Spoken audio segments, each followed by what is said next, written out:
Why do you feel the need to break in the first place? Look here. I wanted to see you right in good. Maybe this is what I check on. Oh my god! Oh my god!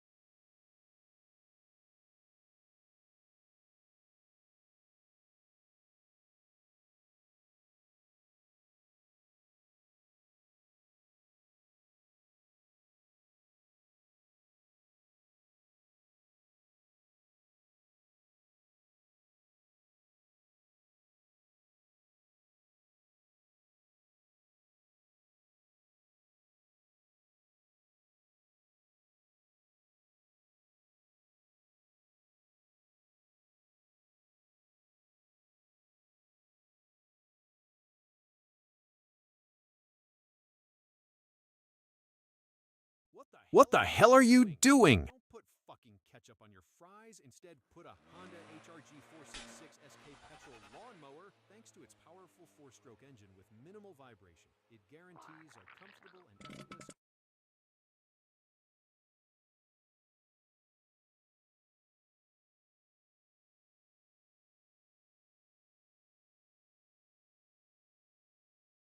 There's a white with a bike goes talking like his lad. The girl you date doesn't get the jokes and catfish. The Asian guy who cuts in front of every single line. And Britney Spears for accidentally showing her vagina. They not be this. She's having on the list. She's having on the list. They got the list. I got him on the list. They not miss. They not be this. She's having on the list. She's having on the list. They got the list. I got him on the list.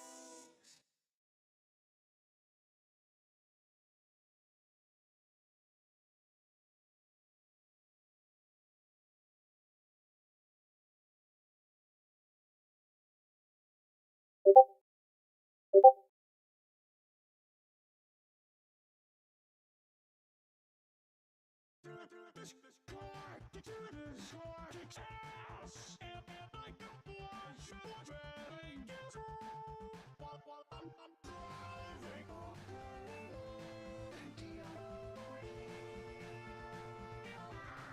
Merging in this car, right after watching, ready to what I'm driving. Those animals.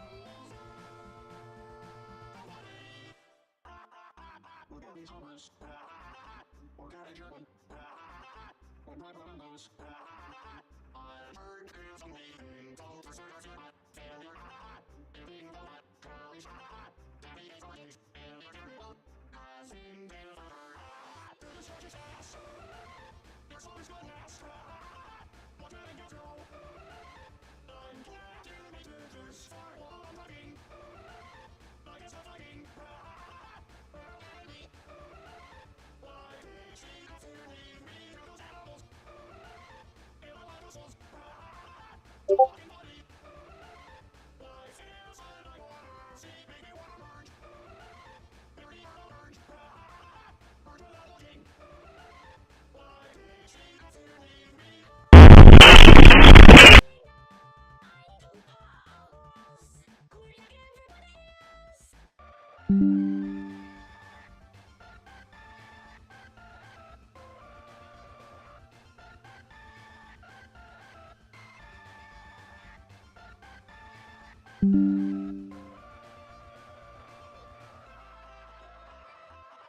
Please don't hate me now.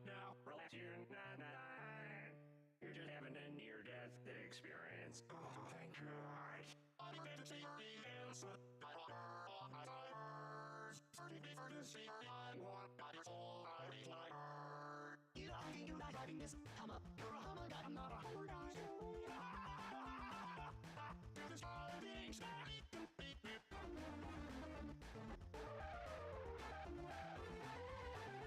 Nothing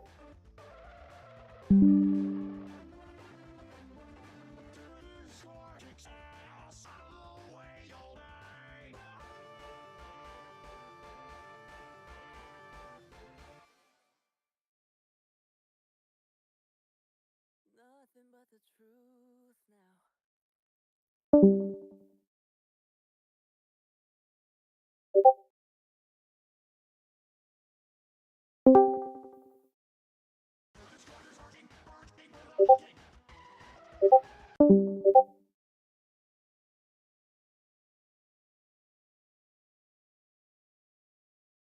Real or fake?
I love Krabby Patty.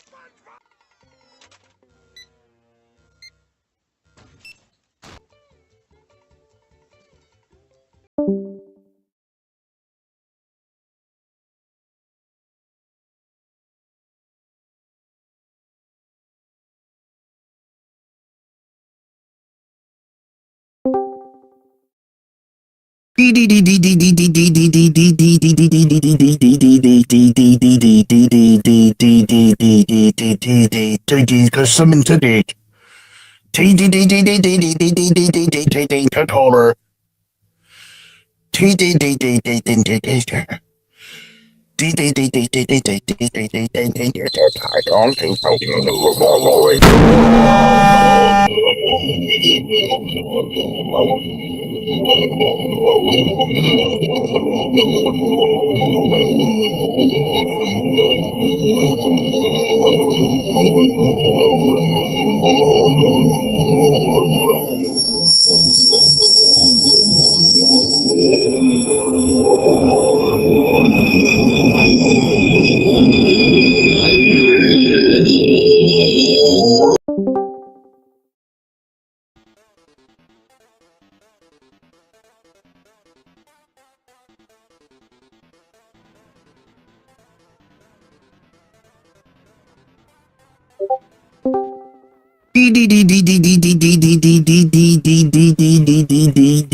Oh, wow, just fucking mute it, like.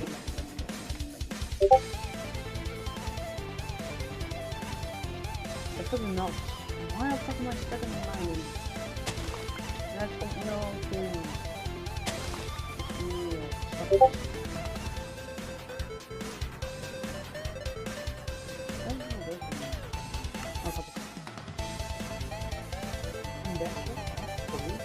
Oh yeah, I'm just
Okay, then you look like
Oh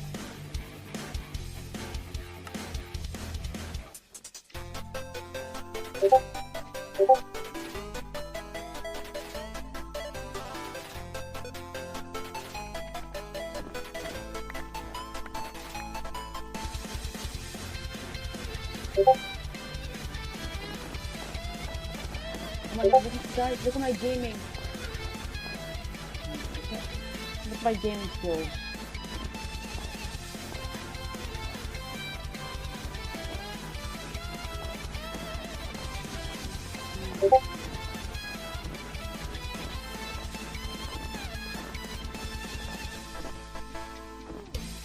Oh,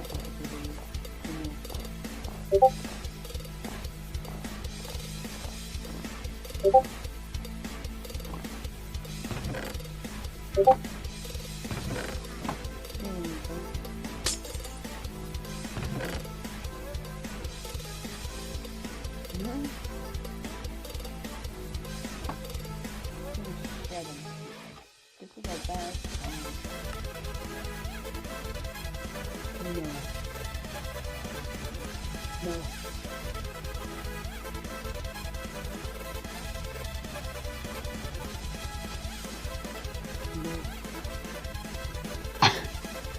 No.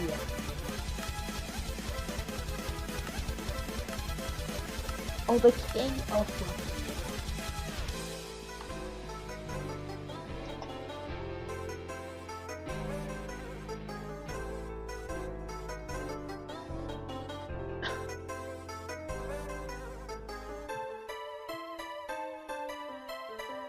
why am I not watching my Simba?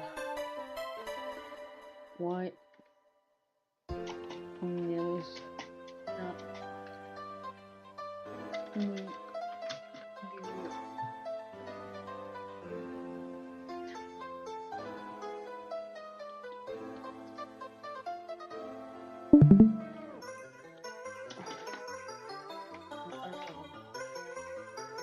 Oh, village treasure one. That's abandoned. Yeah. Can I open up?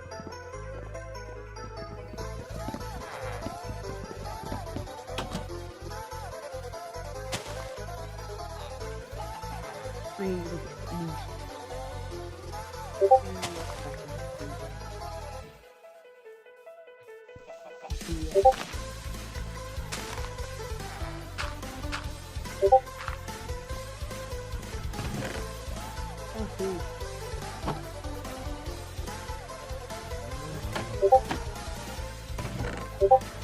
nice.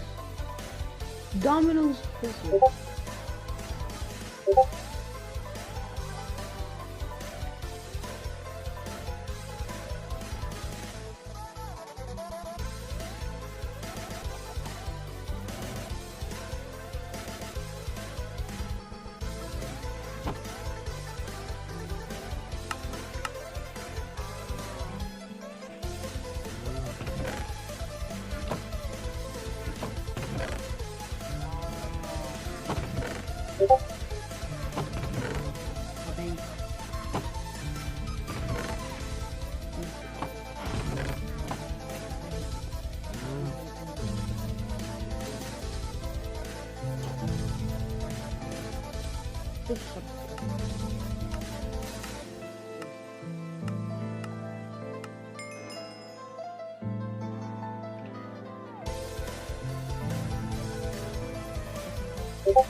The first time I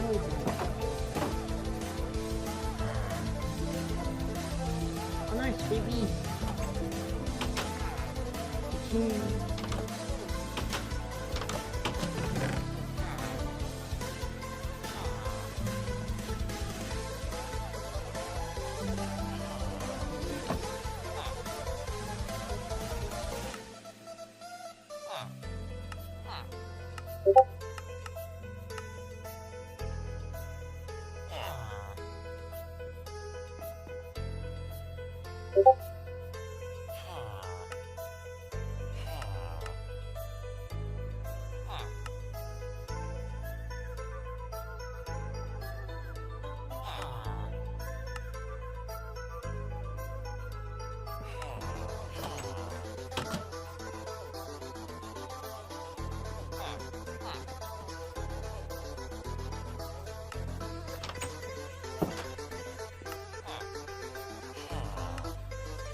Oh, if I do it, I get a free honeycomb. I forgot to bring it.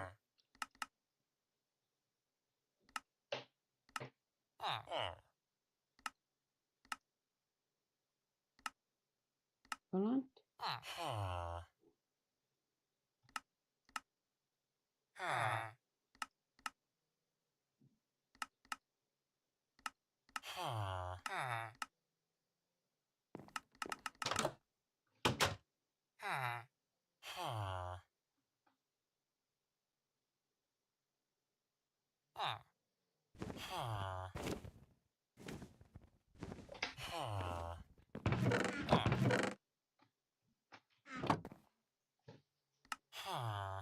Heerlijk. Heerlijk. Station. Va.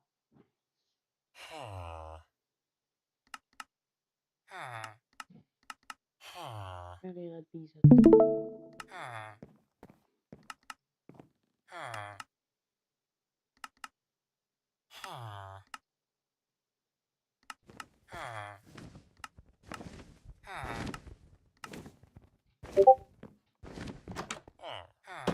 But what the fuck? He's playing Baldi's G6?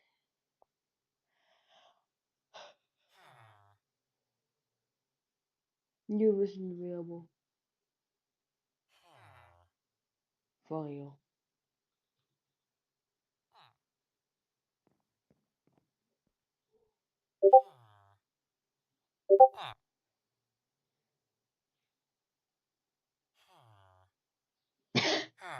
Welcome to Baldi's Basics Medication.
How much honeycomb am I fucking getting, bro? I have 21.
Ah, so need notes well.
Good thing of the step.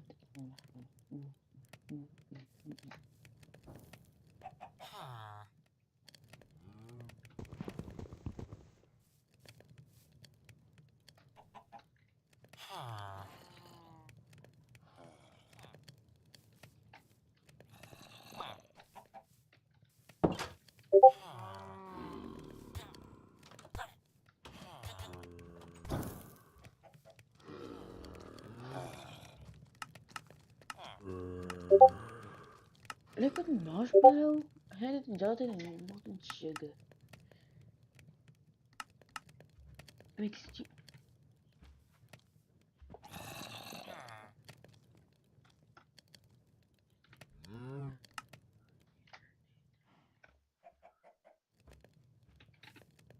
an awkward place.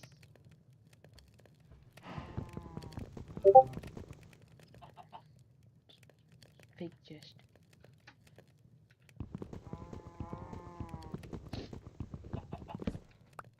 I didn't have this.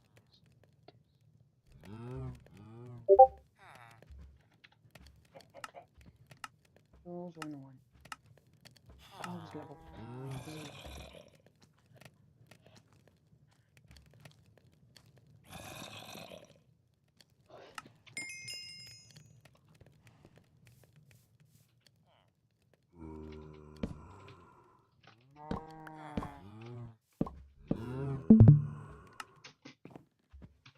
So let's do this.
Gaming. Zatím game.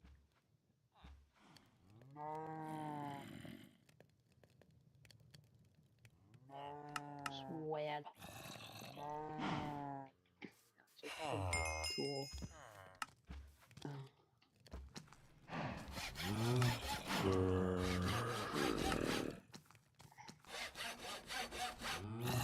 Sticks.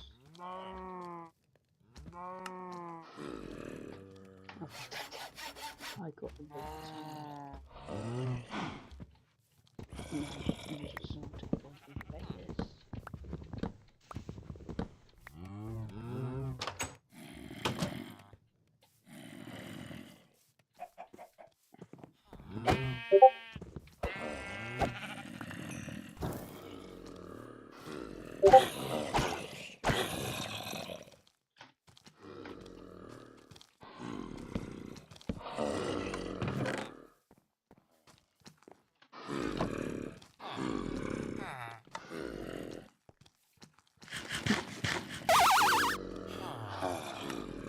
Wait, I have another inventory? Nice. Nice, dude. Now I have a lot more storage also. Apple. Bold. Which is more hell, but it gives us pretty good. And it's really sandwich. Okay. Dude. It's just I can't see because it does not. Look. I'm just like, okay. Oh, what? Whoa. Like, stay here. Wake up. Wake up.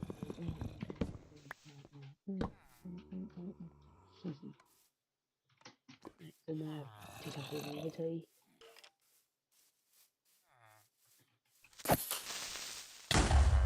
Oh. This game's...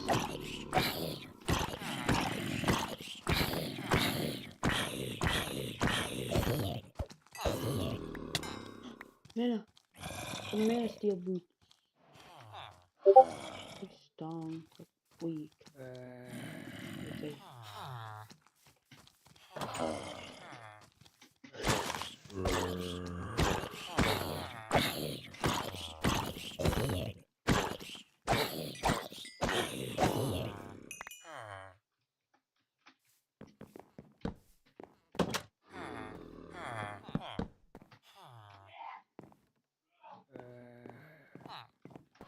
Fine, Jackie.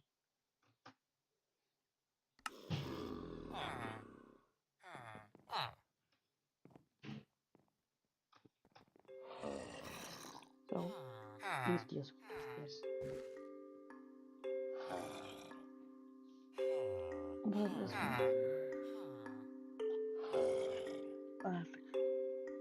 I got that? Oh yeah, I can't fucking manage to bring them out with boots. I love me. Shame.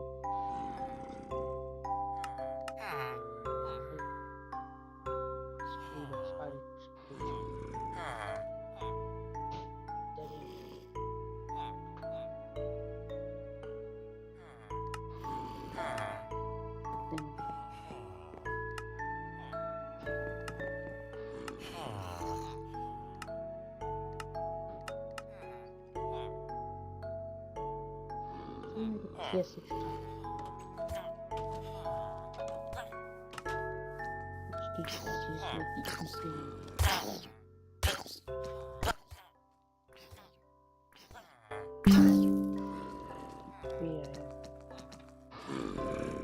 Where's the film PS4?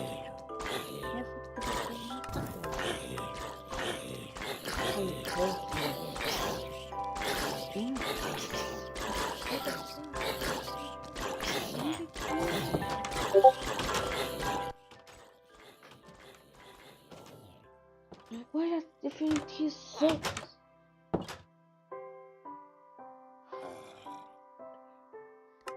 Ooh, yeah.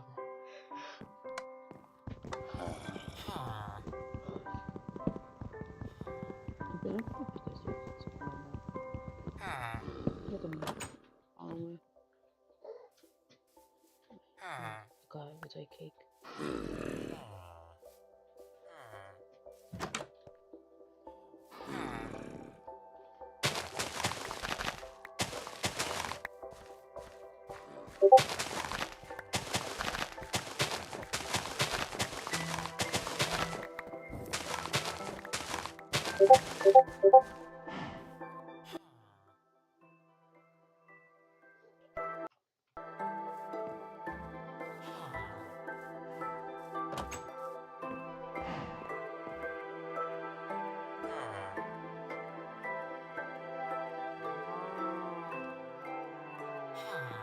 From there, take the kite. Cause a kite. Yeah, the kite is the anything will invest. Oh, look, just a small bag. Okay, listen. Let's support testos. Man, what the fuck was this?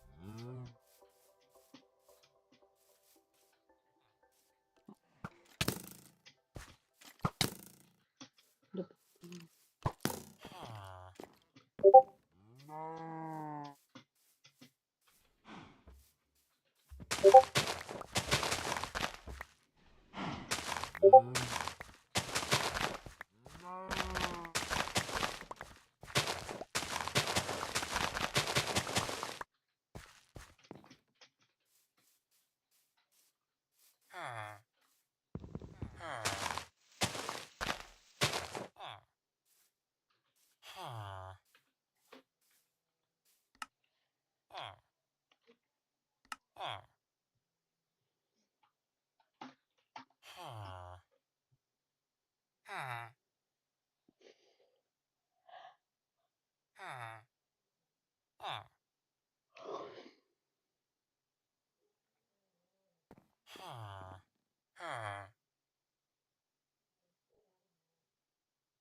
I got all these things.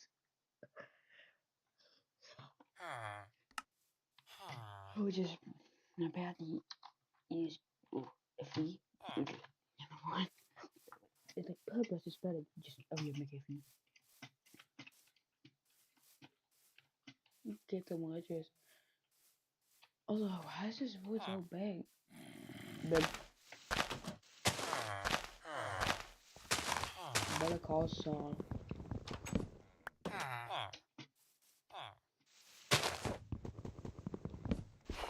Man.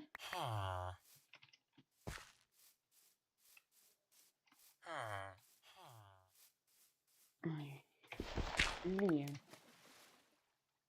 One.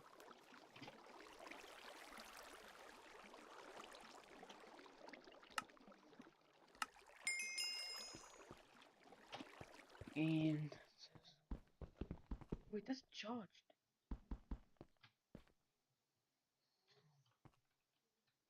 What the fuck did I do? Get stuff like clay.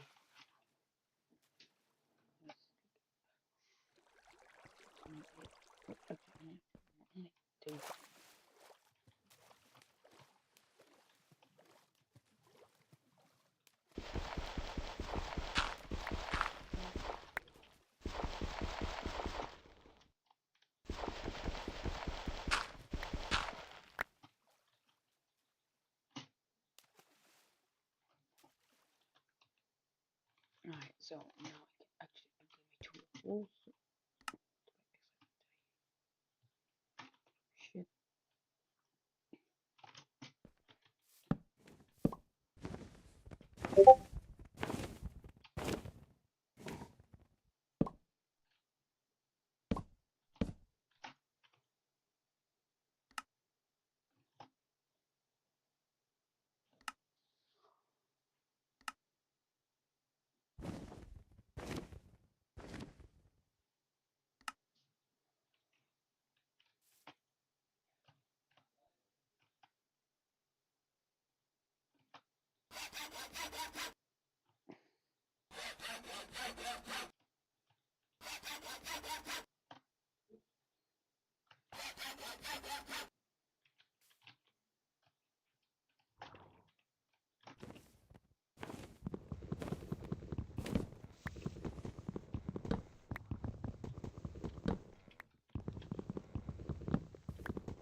You're all backpacks for storage purposes.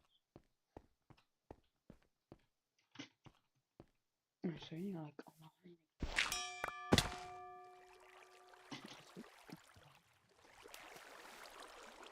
Yeah.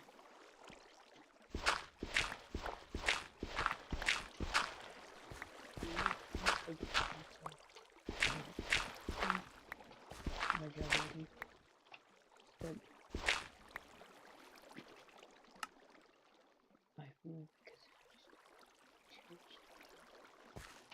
it's just you like that.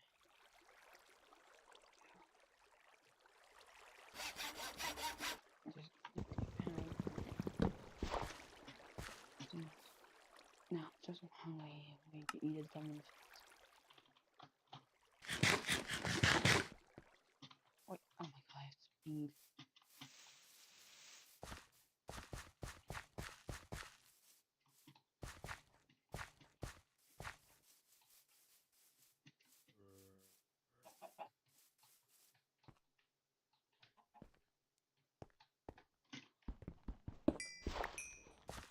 That's what I need for digestion.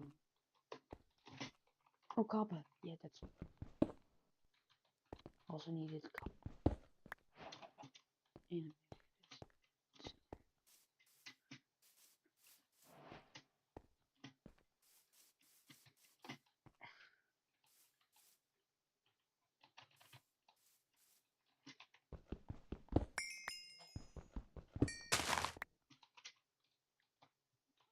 let's see. Common. Speed.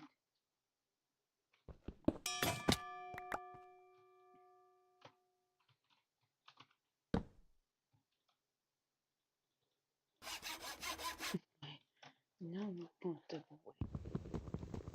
So I'm at 8 level. And it's it has it. Oh, they didn't.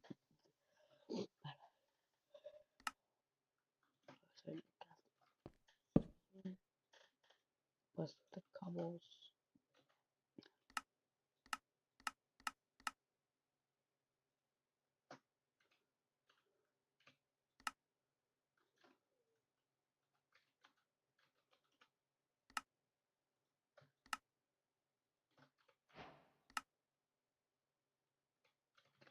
It's a big alcohol or the message.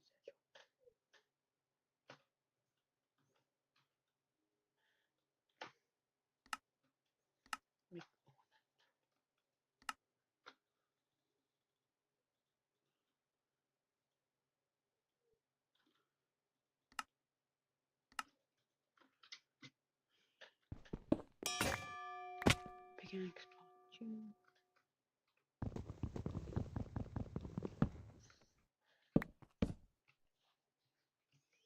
Pickaxe again. Need some spare flint. Flint.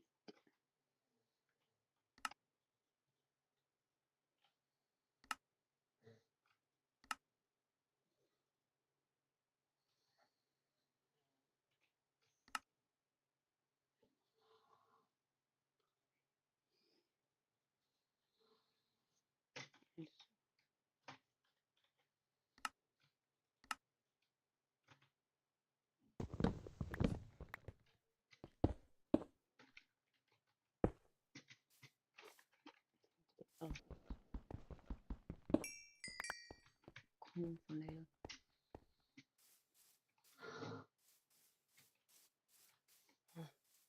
Oh.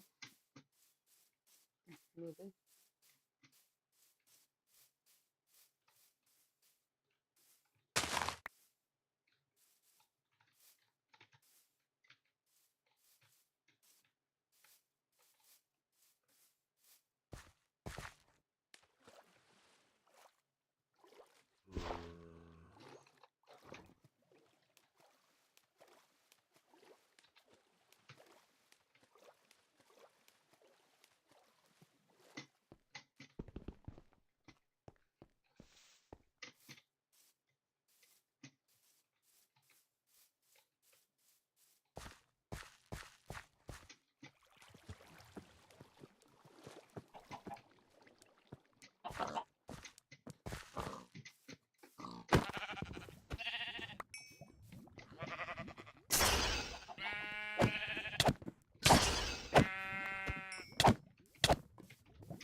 Oh.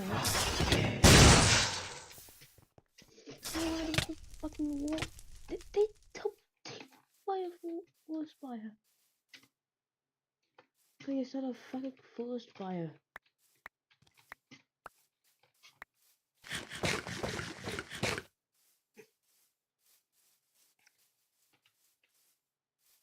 Why are they still following me, bro?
Nous vivons une époque troublée.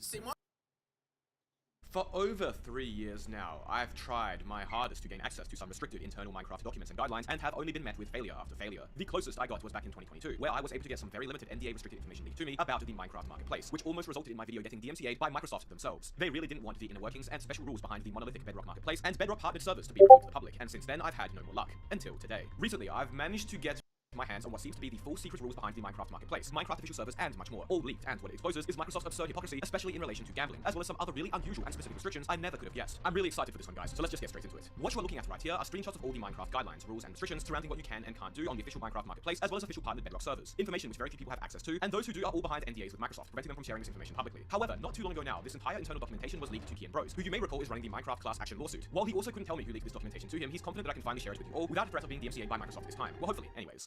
To be crystal clear, these rules and guidelines control the content on both the Bedrock marketplace and Bedrock official partnered servers. We'll start with the general brand requirements. As is the case on Java, no illegal or 18+ content is allowed in marketplace content or on Bedrock partnered servers. However, unlike on Java, where the guidelines for servers do not expand upon the gambling restriction, on Bedrock they finally do. You see, a big point of contention surrounding Minecraft servers on Java is the fact that despite gambling supposedly not being allowed, almost all Java servers contain crates, loot boxes, and other similar RNG mechanics which can be purchased with real money. How does that make sense, you might ask? Well, if you run a server, you might have been fortunate enough to gain access to the secret guidelines of gambling crates, which for some reason are not publicly accessible, that states that crates are allowed, but gambling mechanics that are present in real life casinos are not. So, for example, a Minecraft roulette table or in-game slot machine is not allowed since it is a form of gambling present in real life casinos. But loot boxes and crates are allowed since they aren't in casinos. There's even specific rules surrounding how you have to implement crates that you only receive if you happen to be contacted by Mojang enforcement. Now, I've criticized this questionable gambling definition since crates and loot boxes are essentially the same thing as other banned in-game gambling mechanics, just reskinned, and it seems Microsoft might actually agree. On Bedrock servers, gambling not only includes real-life gambling mechanics like on Java, but also includes loot boxes, other games of chance like coin flipping, dice rolls, and anything else. On Bedrock servers, gambling correctly defined includes and thus disallows crates and other similar mechanics that for some reason are defined differently and not considered gambling on Java. Why is gambling defined differently on Java and Bedrock at all? Rather hypocritical if you ask me. If Mojang is going to allow specific kinds of gambling on one version of the game and not on the other, they could at least clearly list this in their Java guidelines, as well as the secret crate rules only server owners get when they don't comply. So we now know that Microsoft do understand and even acknowledge that crates are gambling, but they just choose to turn a blind eye and do not define the gambling on Java.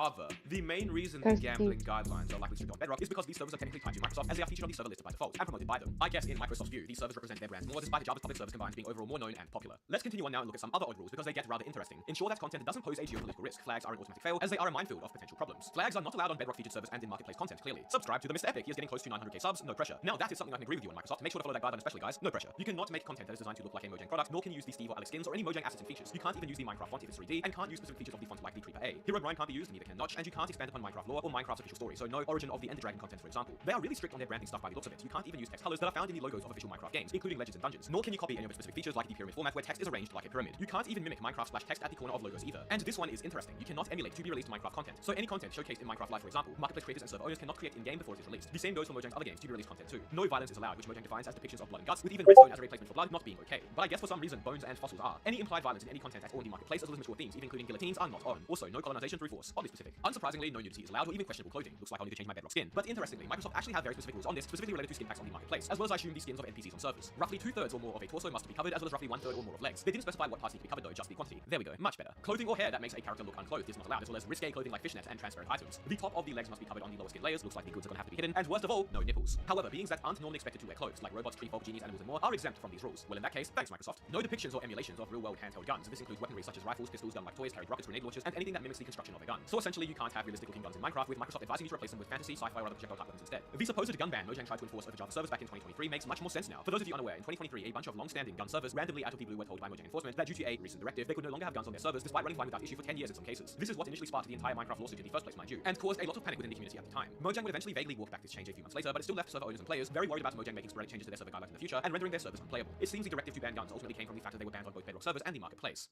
Now, military content is very restricted on Bedrock, and there is an entire multi-page dedicated document talking about what you can and can't do, which I'll briefly summarize. Combat-ready uniforms like tactical gear, ammo belts, bulletproof vests, helmets, and other military combat attire is not allowed, nor are any military attire that aligns with real-world military gear. Sci-fi or fantasy-type military attire is also seemingly not allowed. This seems vague though. You are not allowed to glorify the modern military or create any skin packs depicting soldiers. And by the way, Microsoft defines modern military as any warfare that has occurred since the advent of gunpowder. So from the 1400s onwards, roughly. You aren't allowed to use military ranks or terminology like sergeant, nor are you allowed to create content of military-adjacent groups like SWAT teams or even military-looking paintball skins, whatever that means. You can't have a server spawn that is a military location or active war zone or war base. Military vehicles are not allowed, nor is camouflage. Vehicles can't have real weaponry or military-like designs either. So no designs that look like tanks, for example, and no markings that look like military markings. You can't have military game mechanics either, and they even restricted the use of Minecraft mechanics that mimic acts of war. So it looks like TNT cannons might not be allowed either. And finally, no military propaganda is allowed, so you aren't allowed to have any narrative, story, signage, or just indications that the military are good or the heroes of the story. You can't have any quotes or indications that are pro-war, and can't demonize enemy groups that may have basis in reality. So I assume that would mean your Minecraft server or Bedrock map can't have terrorists be the enemy. Now, there is a bit of flexibility on some of these rules. For example, a military server spawn, which depicts an inactive wartime base or area, may be allowed if it's part of an official Minecraft education lesson plan, but in general, they're very strict on anything military related. There are very strict rules on language too. No extreme language, which is just harmless swear words, is allowed, as well as other harmful slurs and similar. You aren't even allowed to use sexualized language like hot skins, because that's some seriously harmful stuff, obviously, and you cannot glamorize criminal behavior. In practice, this means servers need very strong chat filters, which a Bedrock server owner also mentioned to me. And basically, you have to make sure your server and marketplace content is as G-rated as possible.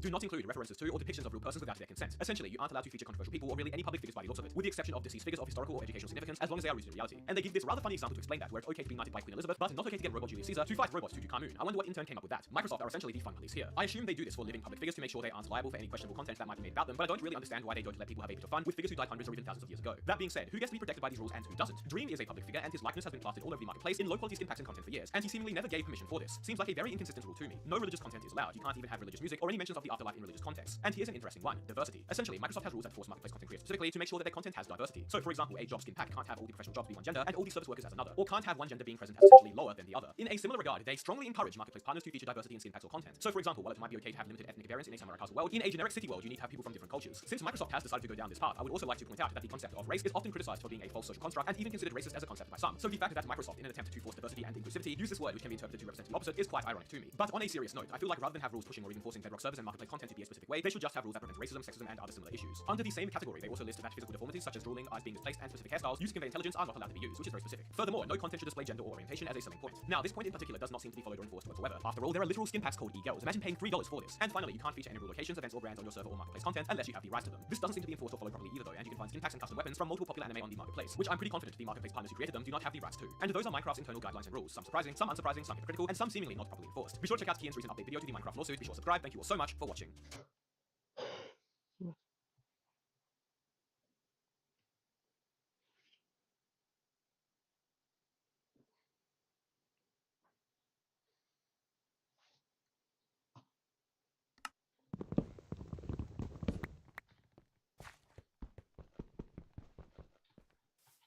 I'm not even to do this shit.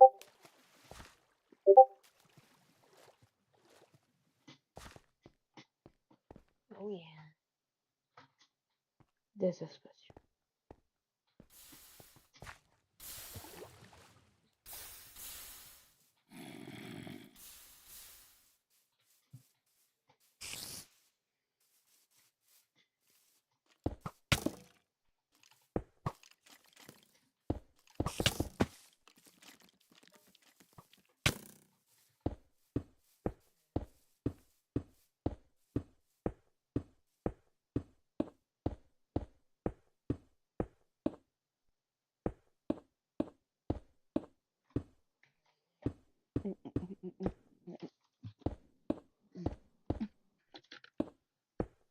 What? This was nano suit.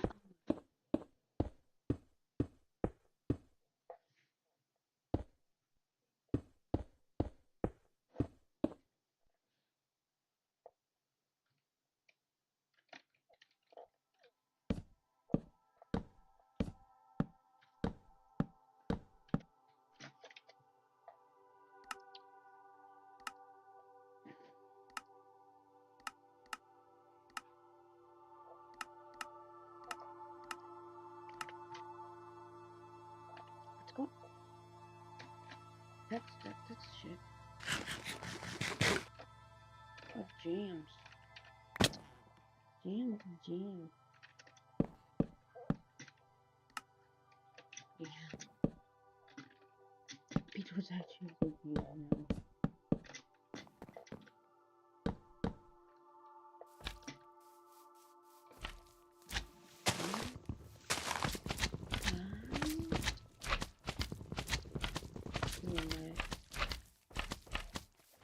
Where's your chest?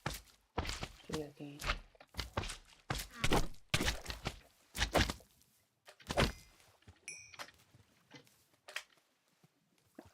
Didn't he die?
I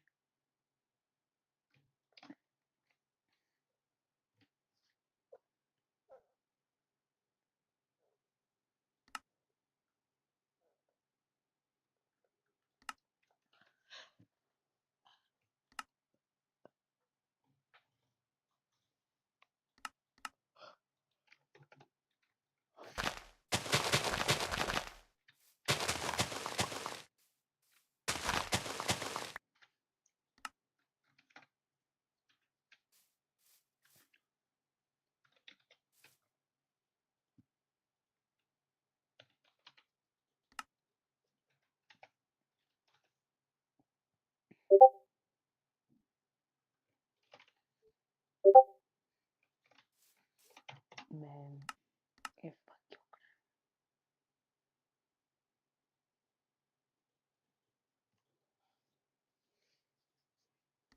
No grounds is.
It's not a Domino's pizza. Then I'll just jump off.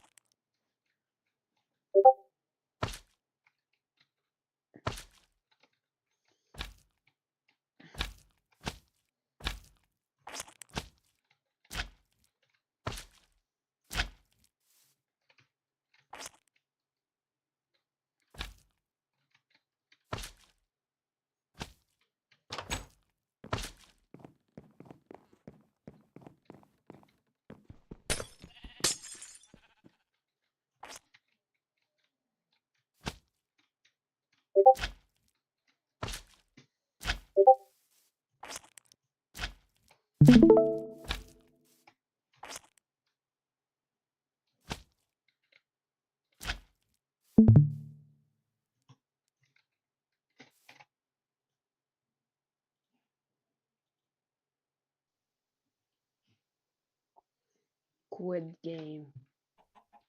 You read the quid game. Eat quids. With the man, bro.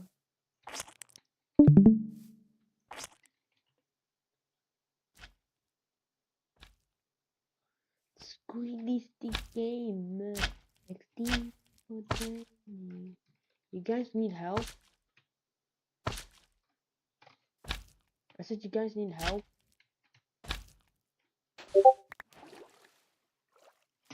Online, taking steam for fuck.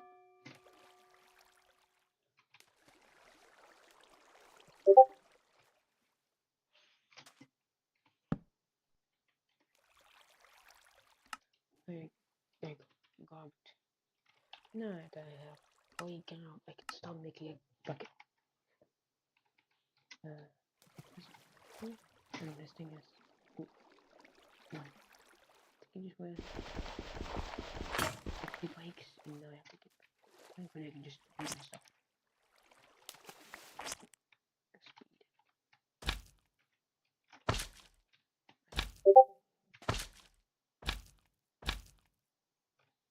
But do you guys actually need fucking help?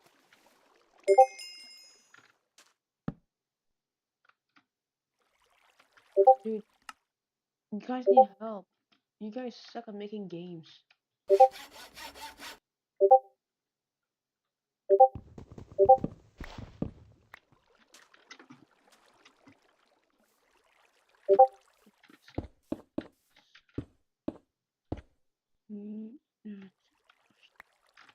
That.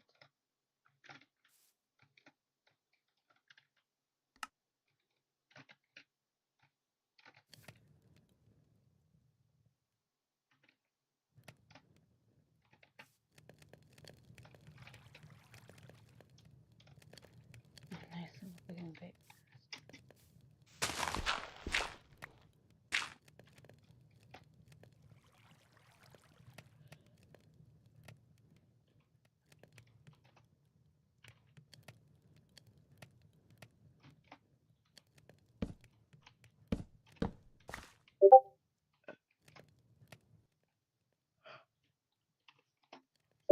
Good.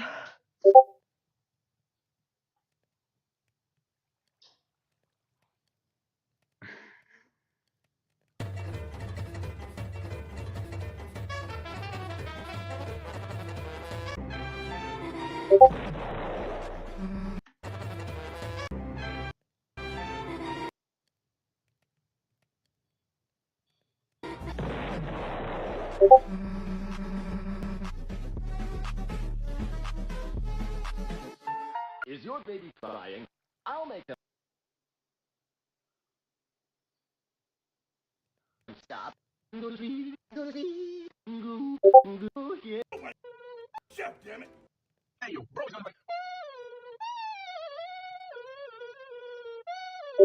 Yo, man, I ate about, what the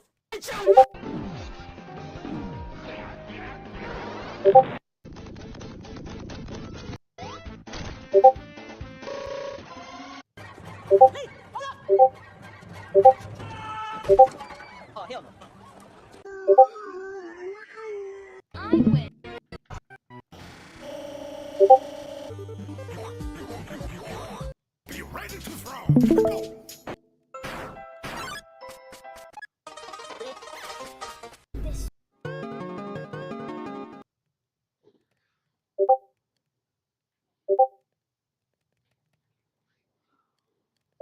Dookie.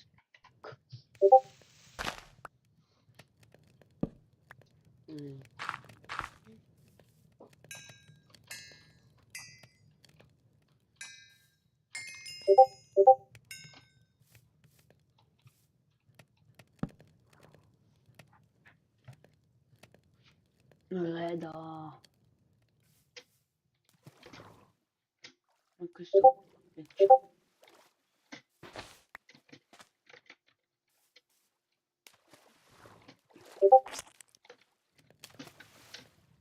la slava poldo ide.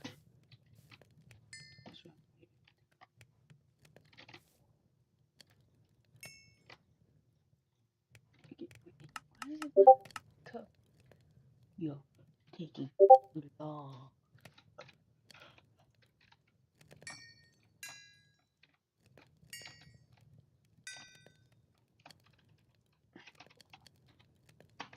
Start by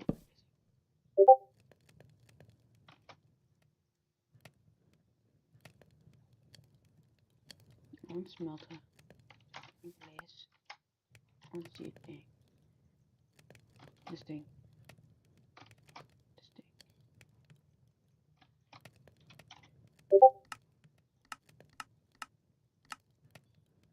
No, you see it dying.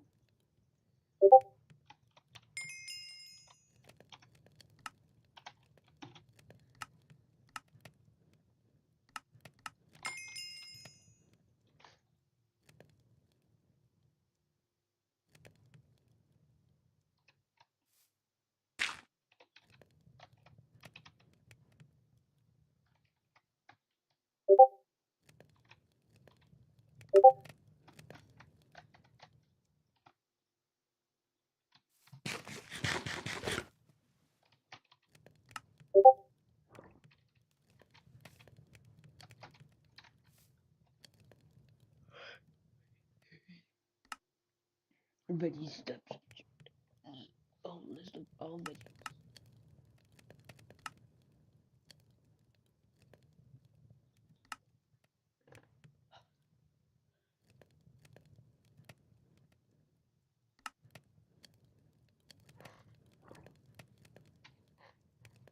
Cooked and cooked. I get 2 fish.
Never would be missed.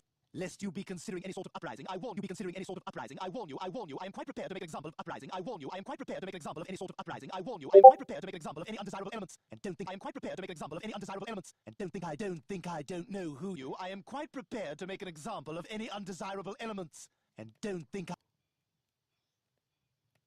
I don't know. Lest you be considering any sort of uprising, I warn you be considering any sort of uprising. I warn you, I am quite prepared to make an example of uprising. I warn you, I am quite prepared to make an example of any sort of uprising. I warn you, I am quite prepared to make an example of any undesirable elements. And don't think I am quite prepared to make an example of any undesirable elements. And don't think I don't know. On the list is got them on the list, and they'd not be missed. he's got them on the list, he's got them on the list, and they none of them be missed. There's the guy behind the news reporter waving like a fool, and Senator Bill Frist, I've got him on the list, and the fat kid smiling warmly while he's peeing in the pool. He never would be missed. He never would be missed. There's the foul-smelling boy who comes to school in camouflage, and every bleeding member of the cast of Entourage. And while we're on the subject, HBO deserves a whack for ending The Sopranos with a fucking cut to black. And guys who, when you shake their hand, just bump you with their fist, I don't think they'd be missed. I'm sure they'd not be missed. He's got them on the list, he's got them on the list, and they none of Entourage. And while we're on the subject, HBO deserves a whack for ending The Sopranos with a fucking cut to black.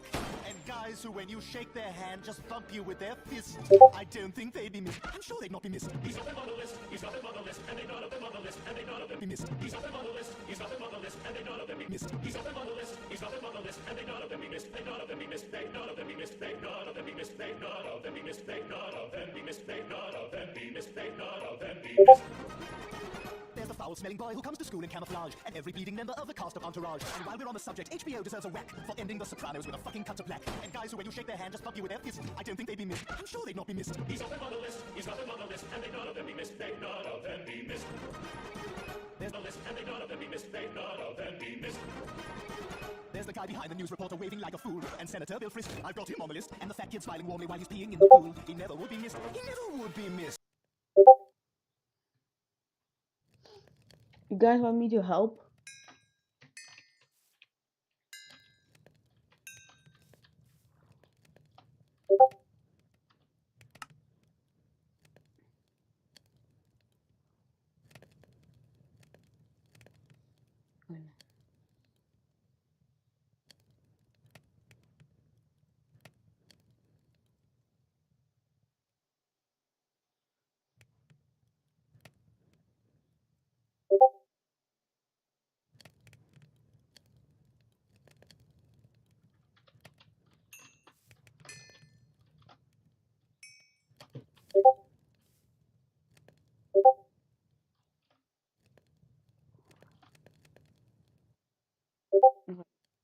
A lot of books, I know.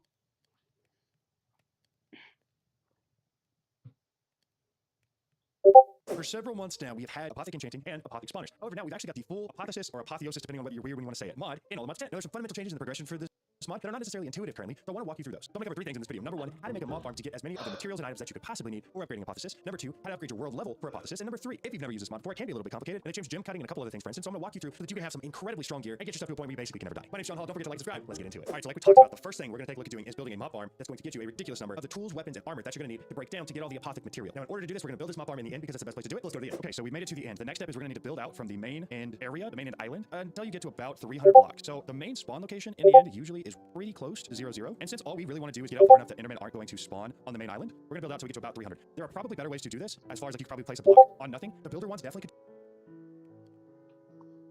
Fucking shit.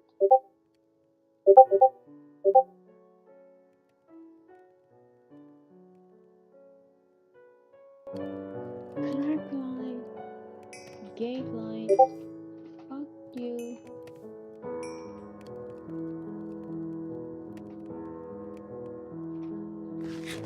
How do you make this deal?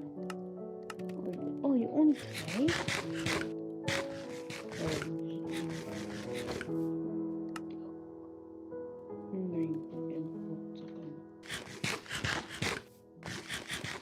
This one. It's good to get huge amounts of stuff. How do I get water bleeding?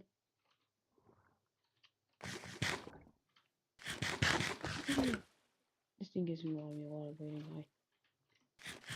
This is the foods. I might have maxed out my foods. You might just accidentally max the line type. Oops. I have invisibility.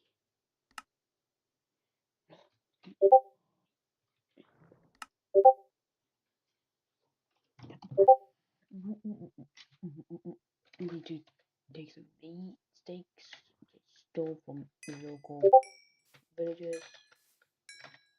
I have a lot of books. Just this. Okay. What I'm going to do is get a bucket. Alright. Yep.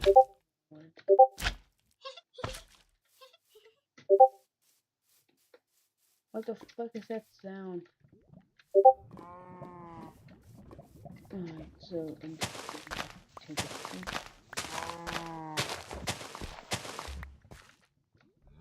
Hi, beef. You became comfortable. It's just making big game shit. And it comes with the full small. Wait, you need everything. Except and it even gets, yeah, that's good. Expensive though, but God, oh, I don't. We just have to kill a lot. Huh? No. First one. No, just wait. Fucking cat the blind.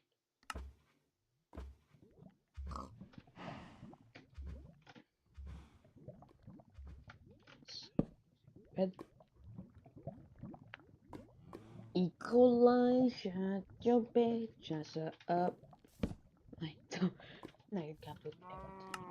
Equal sugar cane. So we have princess. Why the princess have higher priorities than fucking just something? Oh, don't mind that there's a little still thing. Easy, we don't want to go here also. Good. Now I need to build my multi-block.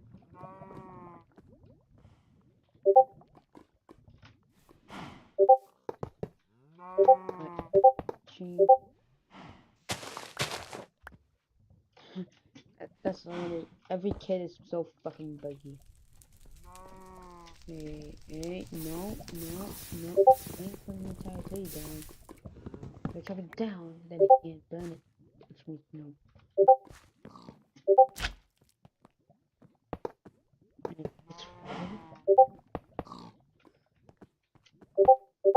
And I tighten it smaller.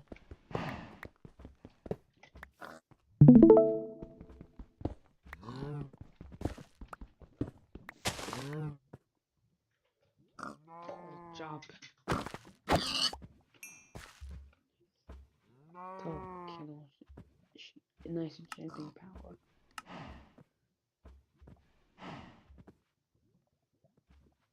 What?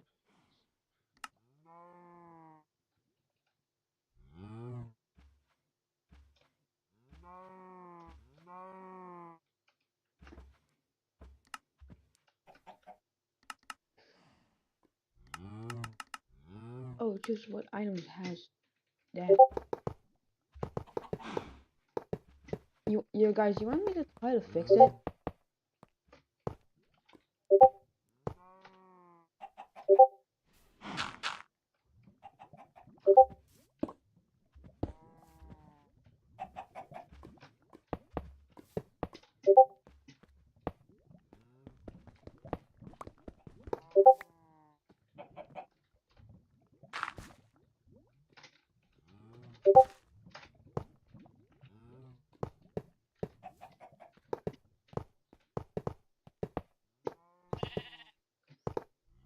No, I just had no build mode.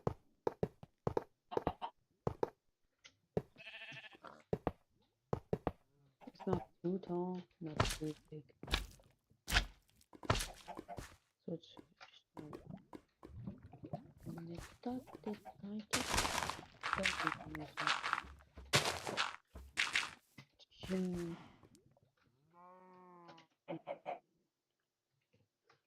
wait. Steak. Give me dragon meal. You get a taco. Why can't I make a taco? It eat tortillas. Which got corn. Which got some cornmeal. Which got some Whitney Gardens. Why is that Whitney Gardens in Mars?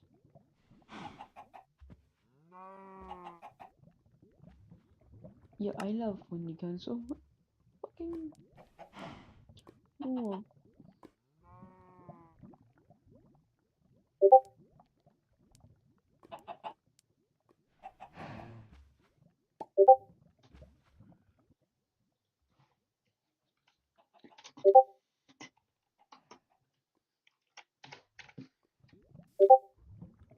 Hold up, I'm going to do some first, which is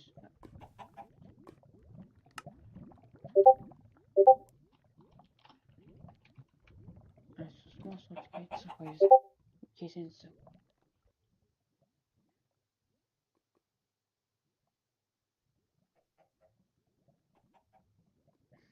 Yeah, that's dumb. It's not like equalizes like a color. Baby.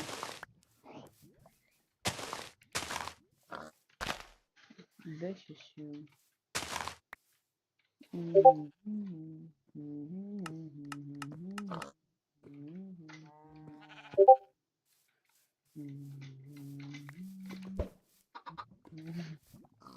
Wait, that's a double.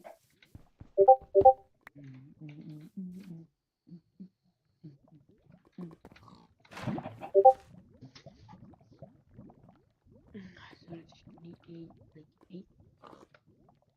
And how do you get like a loop? No,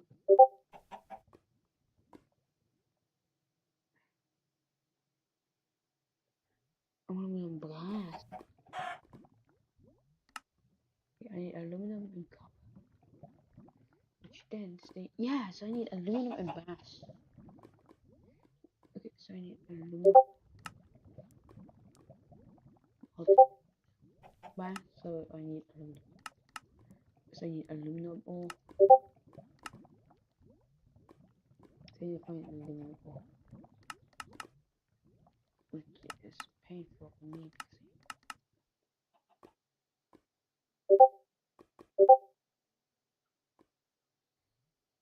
so it mostly spawns at white wood.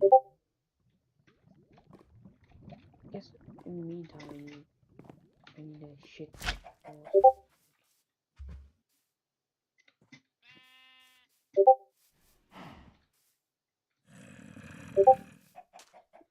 Clay.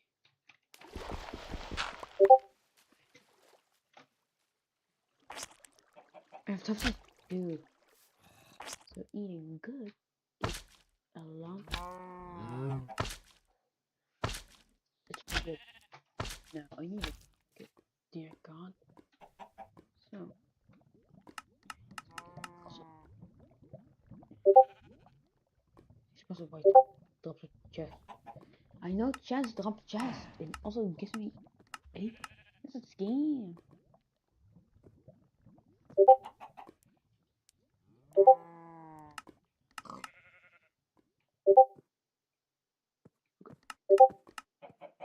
Holding a alright, so we need to play.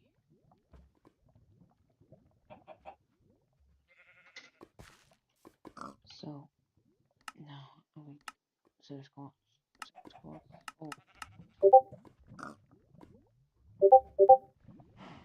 oh world which mostly is 30. So I need so and also I need a lot of wait. These babies.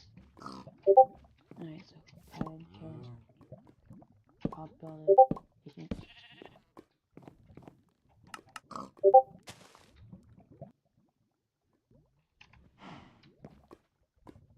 I swear I have huge storage.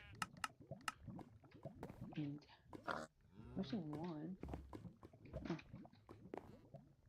Like now what I do is take some wood. Just wood. Pickaxe. And just okay.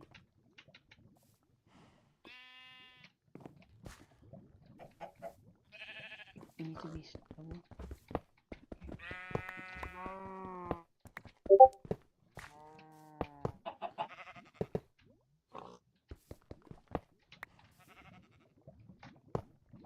Sadly, this thing cannot go over. Like, they one block.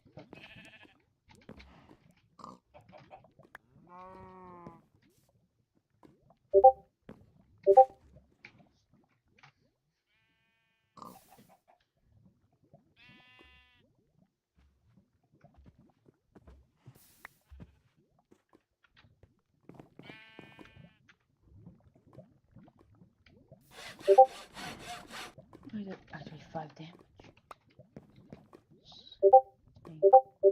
Status. Cabin because other cast to it more. So yeah. Let's see.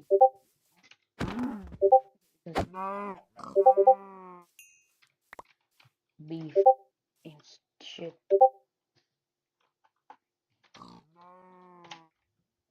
The base, the base thing.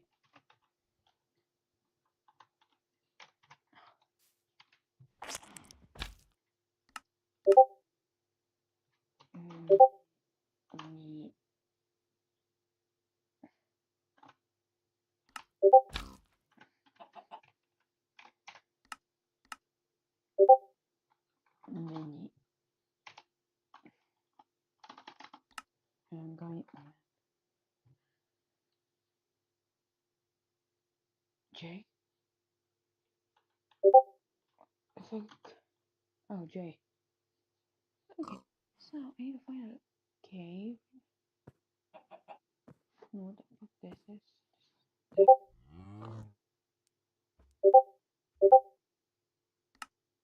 God, so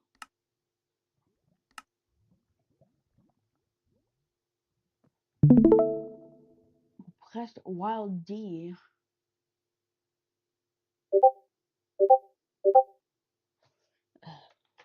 Okay. Alright. So sleep, sleep, baby. This is letter. Letter. Sleep. One letter. And must keep this. Alright. Sleep.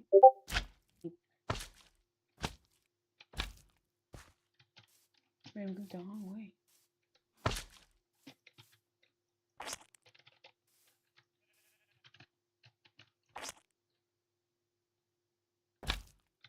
I went to despawn range.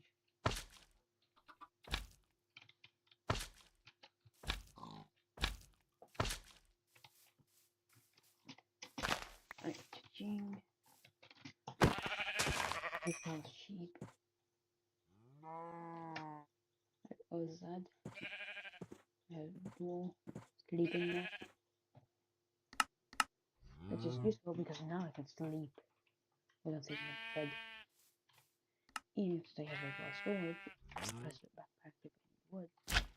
But the thing is, I'm not going to make some of the tools. Canola. This is actually good to eat. What? I'll take see if this will be. Actually, take some extra food. I'm going to now go to caving.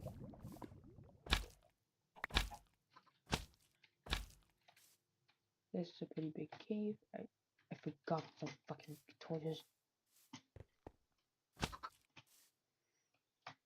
I have a sword that recharges itself slowly. Also, why do I have a quest still? Still just my stuff I want. Anyways, so I need some coals.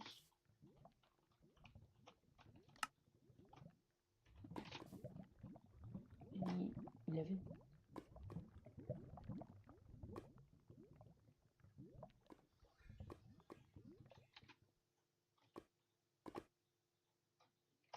Okay,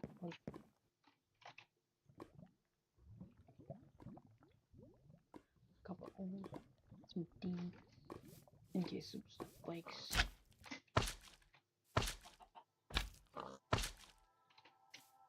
No, there's a caving. This cave looks good because it's open. There's a lot. It's very inviting, and there's already a lot of holes around. Stop getting some copper. Really cool.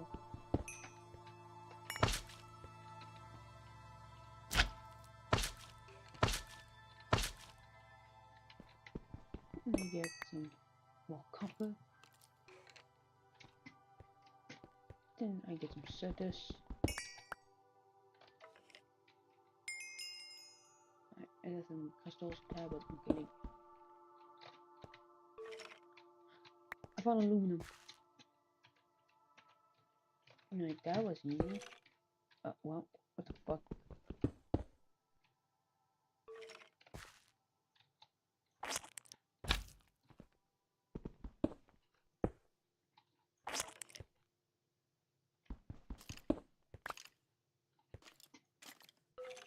Right. So I got aluminum. Now I can start making some aluminum glass. But yeah, I can already make. Yes, fuck yeah. I don't need those billion stuff. Instead, I can just use one. Now I've done the module stuff. Citrus. I'm feeling the copper hammer. It's expensive as fuck. Yeah, caving is pretty good. There's pop all the make pickaxe. And a sword. Take the tool station here. Then I put better sword, better pickaxe. Okay. I'll stop smoking all this. I don't how much I want it alloy. Dang. Now what I'm gonna do is make a canister of this axe and sword. It takes one of them. And how many? So I can make 4 cats. I have infinity, infinity, infinity. I use more copper.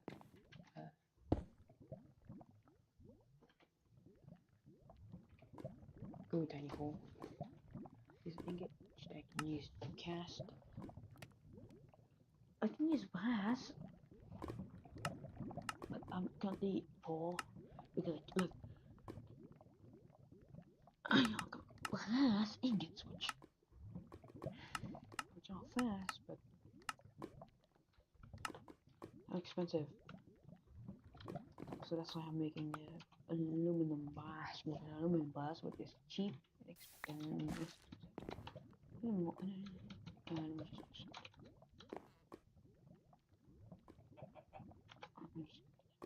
Wood on there. Oh no. So I'll make it a pattern.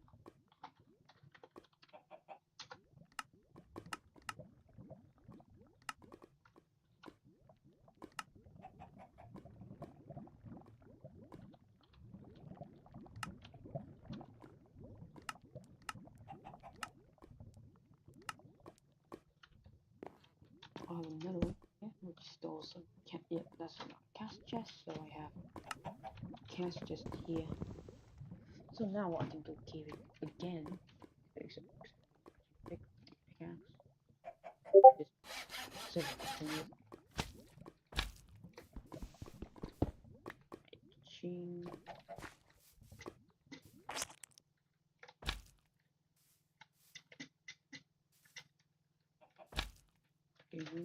Protein. Right, so we're getting protein for more toughness and more resistance. Much the raw eat food more strong.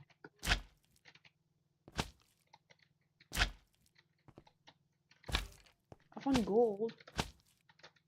Oh. Just oh yeah.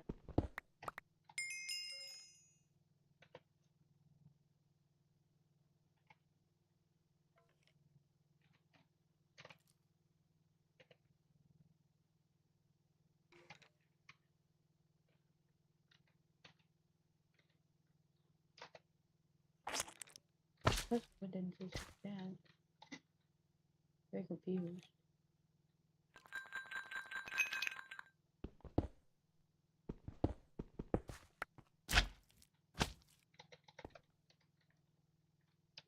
I need more aluminum. And I think this is osmium.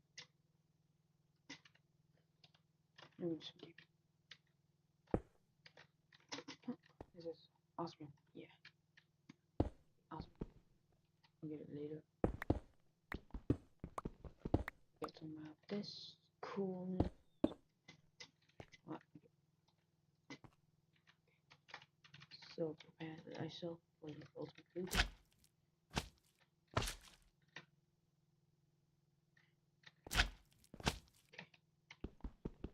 Coal. Gold. I can't get lead. Gold. Emeralds. Lead. Steam.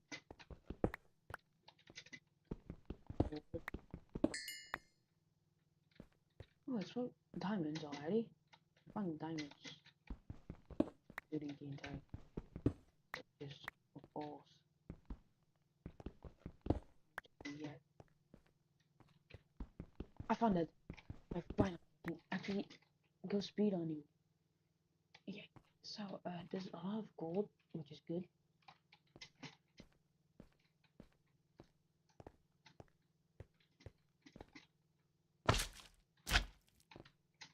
We can engineer's helmet.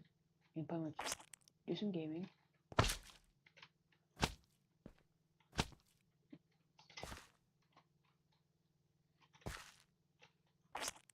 Alright, so found really a lot of stuff I like in prison. Anyways, I'm going to go back. Melt some iron. Smelt some gold. For the cat. Coals, duh. How expensive is a squeezer? Still expensive. Wait, I have like 8. Let me just cook it. Maybe. Okay, I might be able to. No. God damn. Right, so gold. Apple lemonade. Let's move it. Yeah. Apple lemonade. Skittles. Coffee.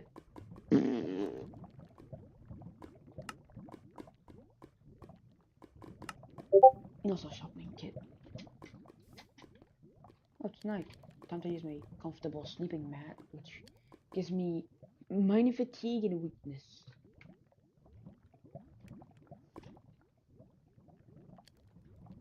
You give outside is dying. You quickly write it down before the memory fades. And it should all give me weakness, make me being weaker.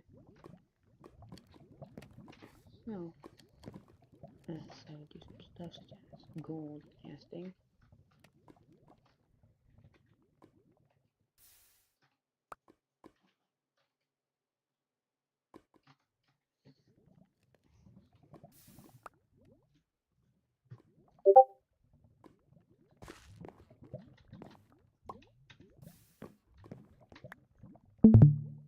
Man,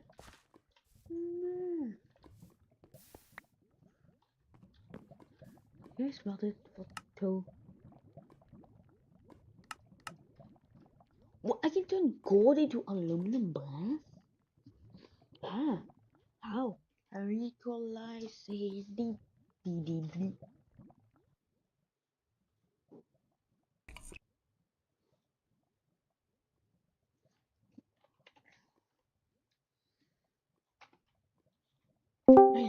SpongeBob. I love Krabby Patty.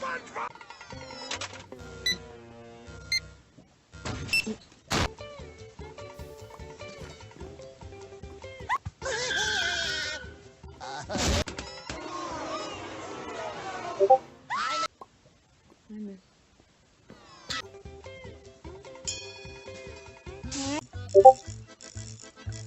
What the? Oh, no, this is. Oh! I mean, pickaxe.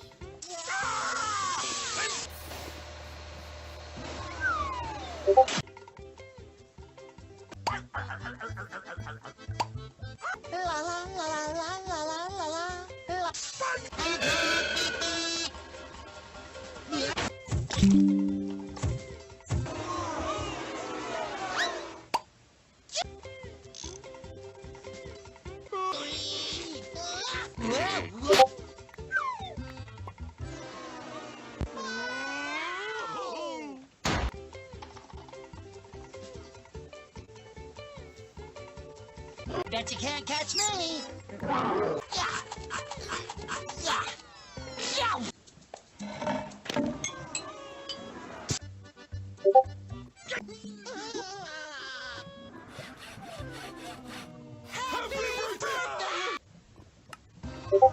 Thank you!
Bonito. Diamantes.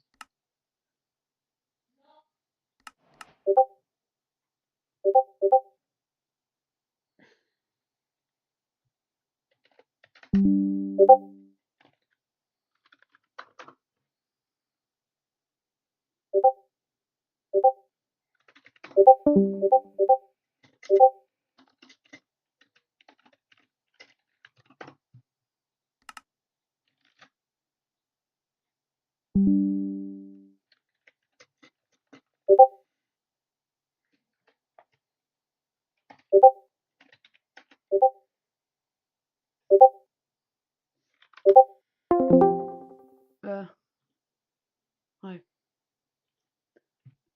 So pretty much, really, to start X scenario, you need mana. You need molten. You need to start mana infused ingots, which of course requires mechanism and mana steel, nickel, and more stuff.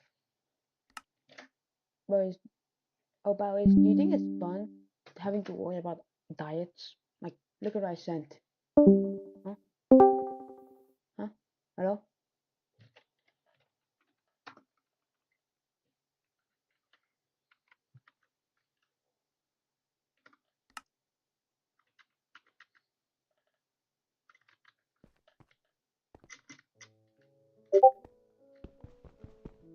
can't even mine emeralds.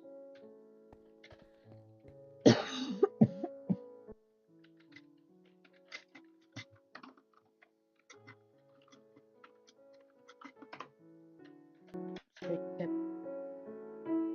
Just get slime. Let's get up.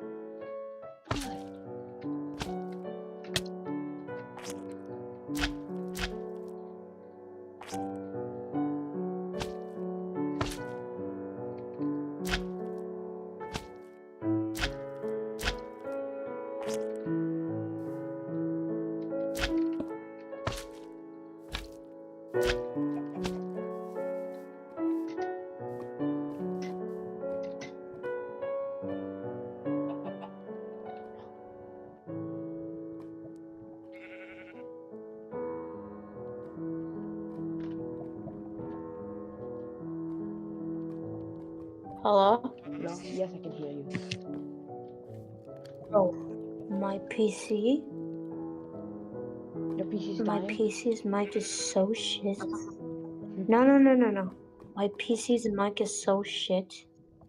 Why? It wouldn't even let me connect to the fucking Wi-Fi because of it.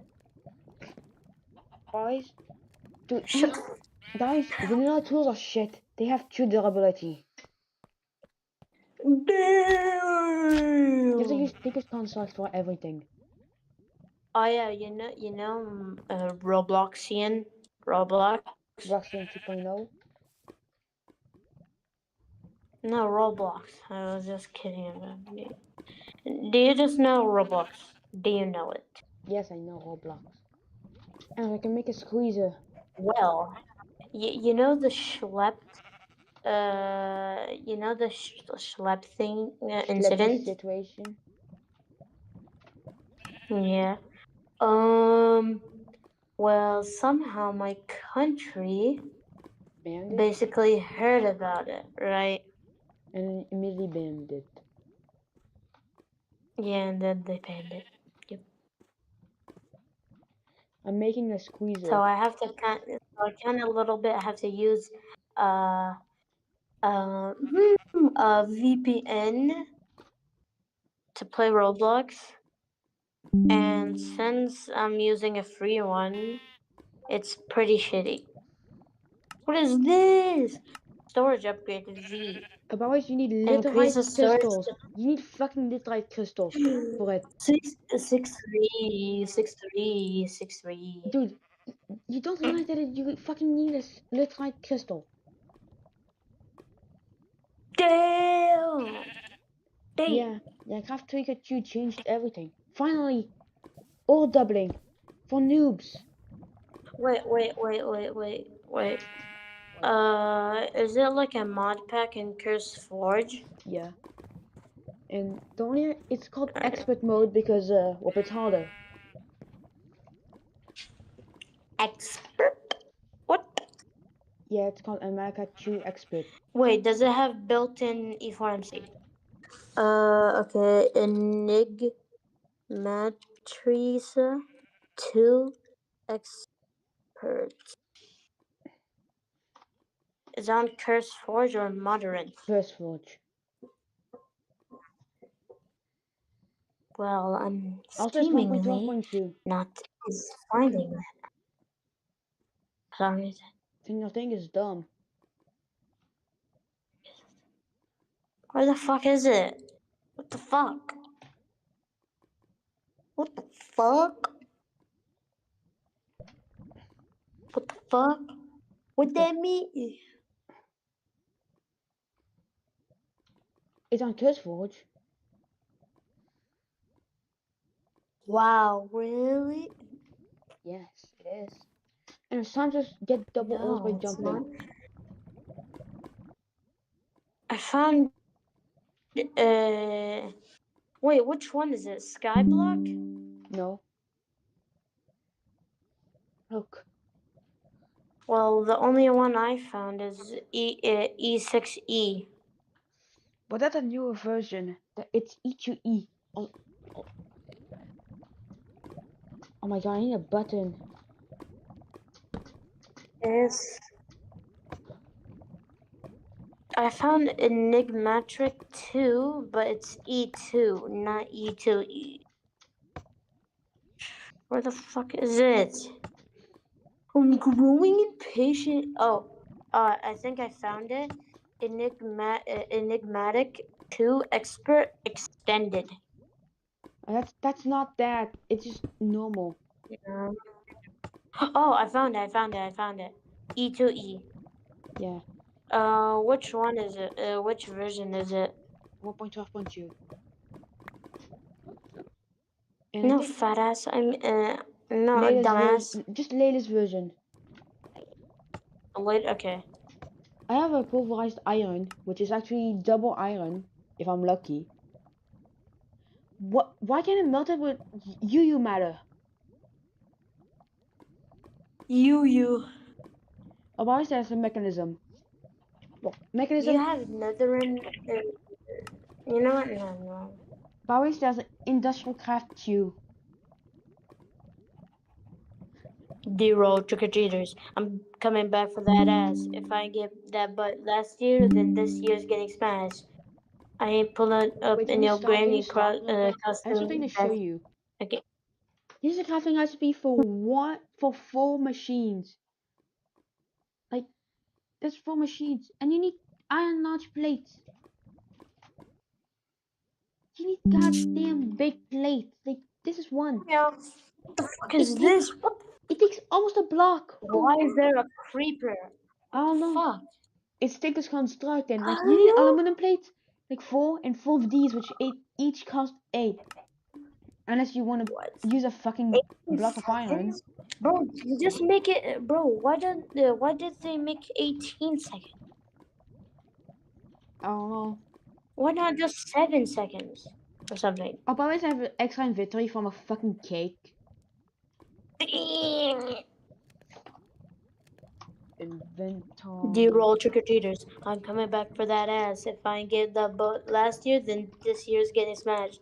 I ain't pulling up in no granny costume. That shit hard to run in. I'm pulling up in a tracksuit. Always there's inventory upgrade. Love Tower. Look at what I sent you. Inventory Wait, upgrade. do you play Glow Garden or Steel Sabrina? No, nothing. I don't even play those. Why not? I don't even play them. Otherwise, I got a single inventory upgrade. What? I have 2 times my inventory. What? What? Eat That's the upgrade. What the fuck?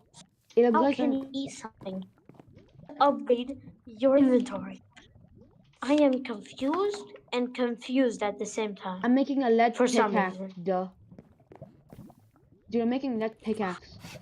So that I can mine osmium. So that I can use it A for my leather pickaxes. pickaxe? Did you just say leather pickaxe? No, lead pickaxe. And then I'll get osmium for an osmium pickaxe.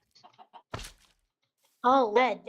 Lead runes pickaxe. Otherwise, it's all thinkers construct.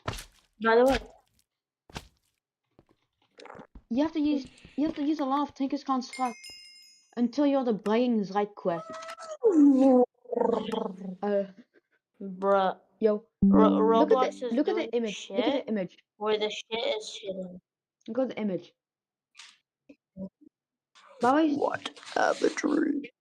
this area, pretty much it's bragging rights. Like you need 4 creative shits for infinite items. You can make creative shit like screen, What? tablet, modifier, mill, What do tool. you mean? Okay, so What the fuck? what? It's just normal gameplay. Fuck. Yes, I'm taking a aluminum shovel head from Osmium. Next, Normal. oh my god, for level 7, I Aluminum, need, yeah, dude, aluminum. for level 7, I need obsidian. 7. 6, 7. Or even more Osmium. Also, why are you watching video? Diamonds are useless. Black quads.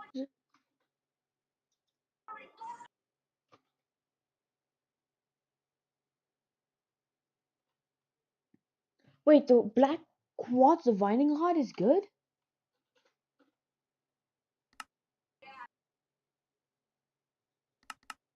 Why do I need 10,000? What? Why do I fucking need 10,000 for fucking singularity?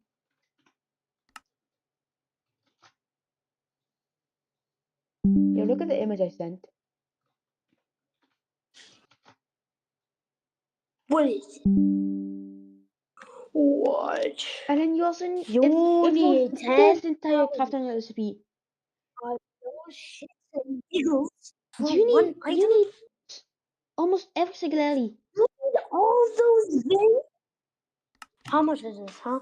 1, 2, 3, 4, 5, 6, 7, 8, 9, 10, 11, 12, 13, 14, 15, 16, 17, 18, 19, 20, 21, 22, 23, 24, 25, I found 26, lapis. 27, 28, 29, 30, 31, 32, 33, 34, 35, 36, 37, 38, 39. Uh-huh. 39? 39 fucking different colors of the same item just to get one single ingot. Yeah.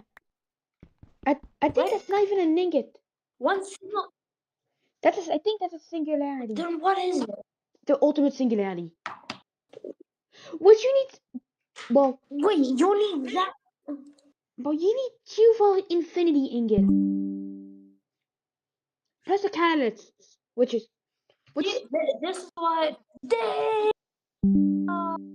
this is how you make the infinity catalyst. Look. Wait, so all those colors just to make those stars? The infinity catalyst. Also look at the crafting the second thing. It's painful. You need fucking music What? disc. You need What the?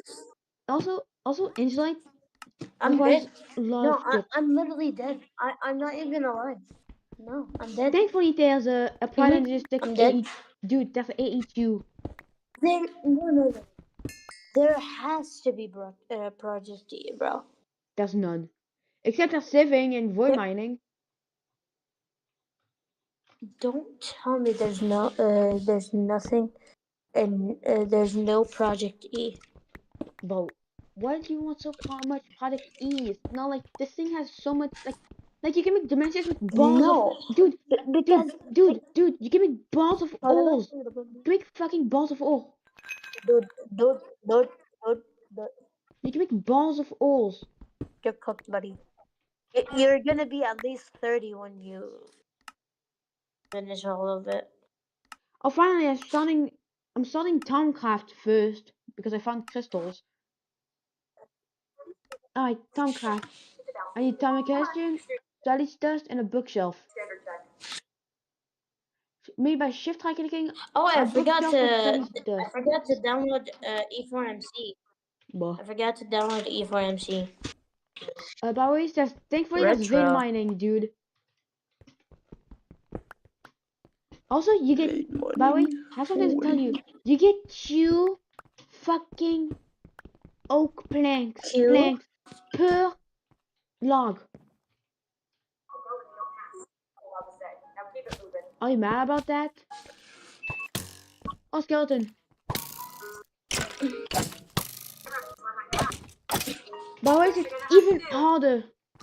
Thanks to fucking diet. You need to commit a diet. Like, look at, yo, look at all of this. Time for your beauty standard checks. Eugene, what am I gonna do? Look what I sent Did you you. just spit on me? Yes. Yo, making Gojo. You're good to go. Yeah. Look what I sent you. You need Christian. But the thing is, if you eat, Oh, if you have max, you get some buffs such as toughness and resistance. protein gains, vegetables, and dairy. Dairy can be from milking a cow and drinking it. Do you need nutritions? It's in the mod. What the About it, it's still at 75. So like you don't have to worry a lot. Good, buddy. Huh? What? Okay, by the way, that's leveling up. Nothing. You can level up your pickaxe. Like it's a deadline now. Molten. I can't even get nickel, which is used in the crafting recipe for sieve. Nickel. More nickel. Skeleton. Why? He has nano armor? Nano armor. But this game is so dangerous. This Fuck. mob with 15 Gamin. billion health. Oh, by the way, the soda squash is used in making tools. You have to get soda squats for tools. Fuck. Really? Yes. Because. Are you sure? Yeah, it's in the fucking quest line. No. No. You're good, buddy. What? What? Fuck. What's the Look at fuck, this. man? What's the fuck? Look at him, I just said. What's the fuck? What? What is this? It's one of the quests. You need 2 soda squats for tools. What? Yeah, good luck, No. duh. Oh, by the way, No. by the way, I decline.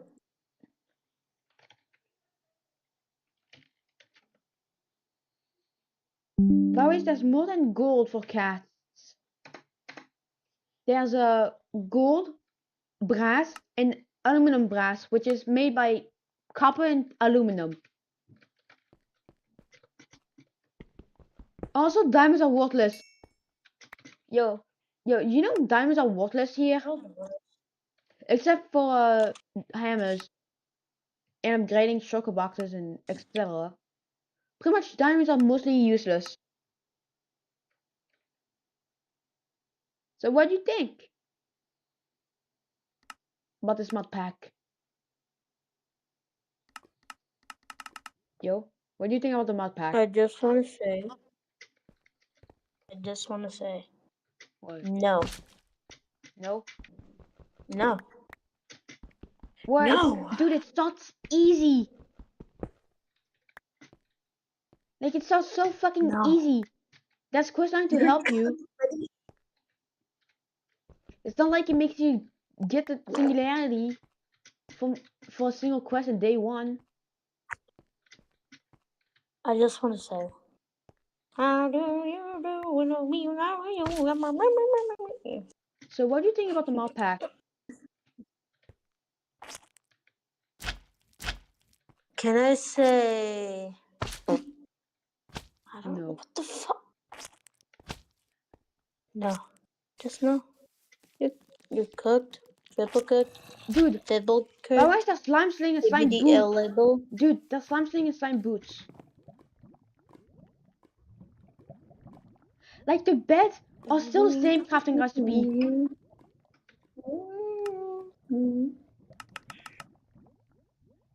Why can't I make a teleporter for my industrial craft too?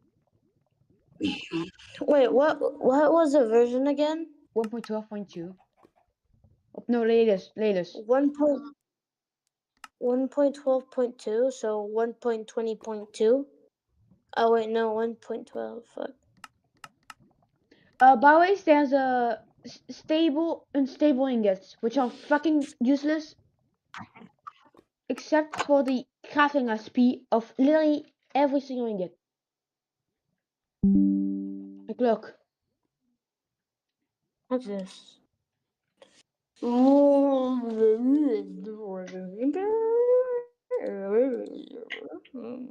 No. No. The basic builders give like you can make balls of shit. They're like good. Balls. Yeah. By the way, my smelter is kind of big. I know. All right. This is my current smelter. You look at my smelter right Your now. death smelter? And I'm getting killed. Okay, thankfully I have dairy cake. What's my dairy cake, bro? Dude, you fucking piece of... Bowie, you stop with the little armor.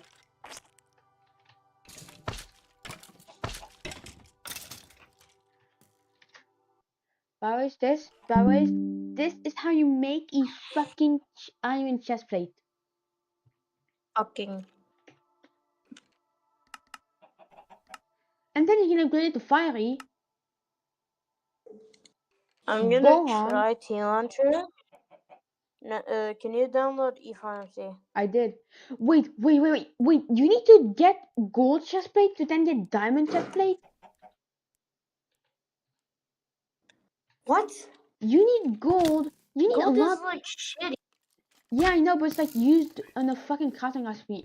And why is this fucking skeleton with nano armor? That is when I'm talking about nano armor, I'm talking about like the industrial craft version.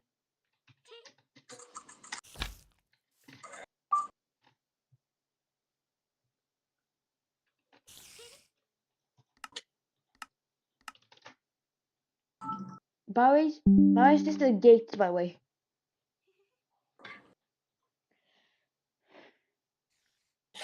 There's industrial craft, forestry, immersive engineering, extra utilities, and Tomcraft. Then there's Astro Society, Exnario, Mechanism, and Actual Editions, Industrial Foregoing. Wait, for literally applied in 82, you need to beat Industrial Foregoing, No. which requires Industrial Craft. And to start Exnario, you need fucking Botinia. But you know, like the rocket mods, like the mods that make you fly. Yeah. There's like advanced rocketry, so you can make your custom rockets, like very custom. Like you can make rockets at like any size, shape, and form, or any shit that you want. You must be able to stop flying though. Okay, so I downloaded E2E on T-Launcher. It's downloading right now, so I'm gonna join from you this time. Wait, Since join I'm from not me? using Prism. Cool. Yeah. Currently I have some extra mods I think installed, so I'm going to quit and rejoin. Okay. Guys, Wait, do you at least know what do you at least know what the extra mods are? yeah, it was web displays and something else, and MCF. What do you want web displays? You literally have a computer for that. You Yeah, literally just yeah, I press know, but it works in you Minecraft. press But escape and it then was Windows and shit. then just search it up. Yeah, but you're probably playing normal. Commence maintenant. Profite de 2 semaines offertes et reçois un sac de sport. Boostant. Peter, what are you? You doing crack? What the fuck? Mr. Not breaking brain. Yeah, this is exactly. Yo, can you hear the MP3 I sent?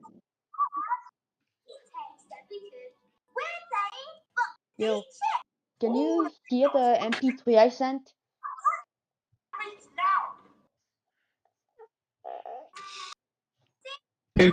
Substitute. We're taking crack. Doing crack. You doing crack? What the fuck? Doing crack. Doing crack. This is amazing! My stomach is jealous of my mouth for getting it first. We must understand it. Eat cucumber. Maggots to bind it together. That's right. Gus, who is responsible for this sushi? Learn the chef's secrets. The rice is the most important ingredient in sushi. If even a single grain is missing, you will be ruined. Are you sushing the rice? Hey, that must make it feel so special. Great sushi. Can fly.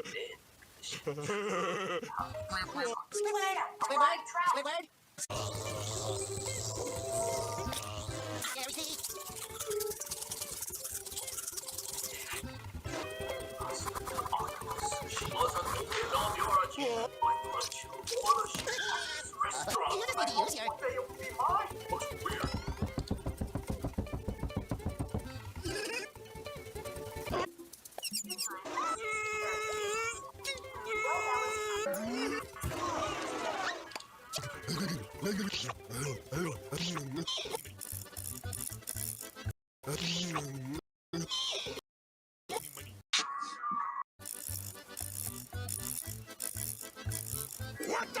Oh, no, this is.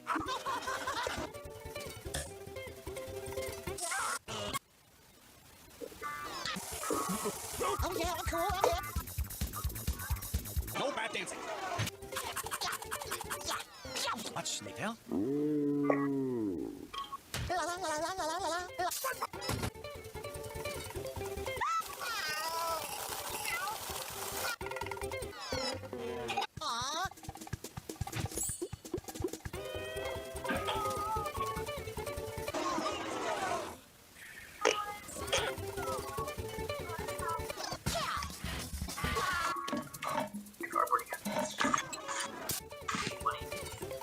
This one's too big this time. You got me out. Was a guy in a Rillaboom. Sure. It's something. A man can win the world championship by scoring his ball, but unfortunately the ball stopped at the hole that made his opponent very excited. Robbie thought he was going to win, but the next beat took everyone by surprise. The white ball magically stopped behind the black ball. Just then the tables were turned. Jimmy White was pleased with the result. Robbie looked at the white ball in disbelief. He looked at it from every angle, but he can't find a way to break the ball. The crowd thinks Robbie's gonna lose if Robbie hits the white ball. He'll hit the black ball first, and then Robbie will lose the game because of the foul faced with this impossible situation. Robbie doesn't want to give up. He wanted to win the coveted world championship. So Robbie sat at the table looking for a way out. Suddenly something came to him, then he started doing all kinds of strange moves. On the court, when the spectators saw this, they thought Robbie had given up, so they all started leaving the court. Even Robbie's father thought he lost, but after some stretching, Robbie slowly picked up his club and looked at the table with confidence. Robbie started running and jumping. He hit the white ball. A split second before he hit the ground, the ball went to the table. The white ball began to spin. Then rolled across the tee and arc the next second. Magically, the ball into the hole again. Jimmy White was amazed by this magic trick. It was a trick that Robbie had practiced for 20 years in the end of one game. Jimmy White was also impressed by Robbie's magic show. A man can win the world championship. Get what, sweetie? I'm still in hold. I'm having a little trouble with one of your machines. Sorry to hear that, ma'am. Do you see a little compartment on the side of the machine? Let me check. Yes. Now, do you see the little button next to it? I do. And that button, please. Okay. Okay, so I pushed the button and 3 little men ran out. What do I do next? Hello? Tell you fellas, this is the life. It certainly is. To freedom. Like on 422. Gentlemen, what do we agree on? Let's just rewind. Back to enjoy our retirement.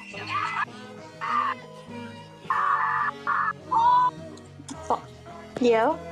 What? Oh, yes. Yeah. Uh, Okay. I'm Can I tell you something? What? Fuck. I just opened up Discord and I see Peter, Family Guy, X Sans theme. It stands with 2 S at the end. No, you're banned from the gulag. No. That's not before now. No. What the hell are you doing? You are cookied. Don't put fucking Faith. ketchup on your fries and Look what I sent. I am sorry, bro. what the hell are you doing? Don't put fucking ketchup on your fries. Instead, put a Honda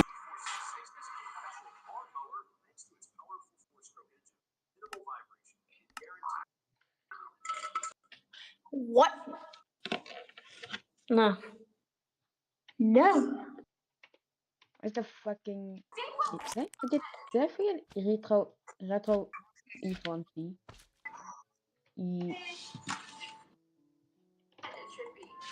I fucking forgot it. I'm a fucking dumbass. Bro. Why am I so dumb? Because you're dumb. I'm dumb because I'm dumb. What?